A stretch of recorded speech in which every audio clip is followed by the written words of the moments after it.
नक्सल मुक्त भारत का रहस्य एक जटिल परंतु आवश्यक मुद्दा है जो केवल सुरक्षा उपायों से संचालित नहीं होता। इसे समझने के लिए हमें नक्सलवाद की उत्पत्ति और उसकी जड़ों पर ध्यान केंद्रित करना होगा। 1967 में शुरू हुआ यह आंदोलन जमीन और अधिकारों की असमानता, सामाजिक उपेक्षा और आदिवासियों के शोषण की कहानियों से गहराई से जुड़ा हुआ है। जिन इलाकों में शिक्षा और स्वास्थ्य सेवाओं का अभाव था, वहीं से यह विद्रोह पनपा।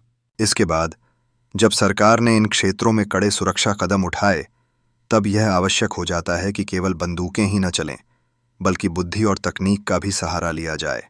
विशेष बलों की तैनाती, तकनीकी निगरानी और विभिन्न ऑपरेशनों जैसे ग्रीन हंट ने इस लड़ाई को एक नया मोड़ दिया।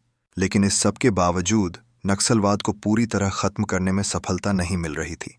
इस समस्या के असली समाधान की ओर बढ़ते हुए यह स्पष्ट होता है कि विकास और संवाद नक्सल मुक्त भारत का असली रहस्य हैं। सरकारी योजनाओं जैसे प्रधानमंत्री ग्रामीण सड़क योजना ने गांवों को जोड़ा है, जबकि वन अधिकार अधिनियम ने आदिवासियों के अधिकारों की रक्षा की है।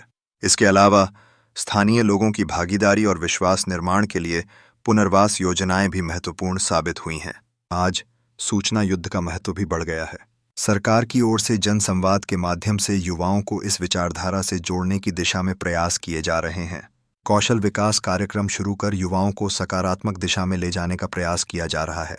नक्सल प्रभाव में उल्लेखनीय कमी आई है, जो एक सकारात्मक संकेत है। कई नक्सली कमांडर आत्मसमर्पण कर चुके हैं और जन समर्थन में भारी गिरावट आई है।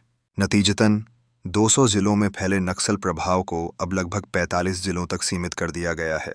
अंततः नक्सल मुक्त भारत का रहस्य केवल सैन्य कार्रवाई में नहीं, बल्कि विकास, संवाद और विश्वास में निहित है। जब सरकार ने स्थानीय लोगों की रुचियों को प्राथमिकता दी, तब समाधान खुद ही सामने आया। यह दिखाता है कि समस्याओं का समाधान केवल बंदूक नहीं, बल्कि समझदारी और मानवता में है।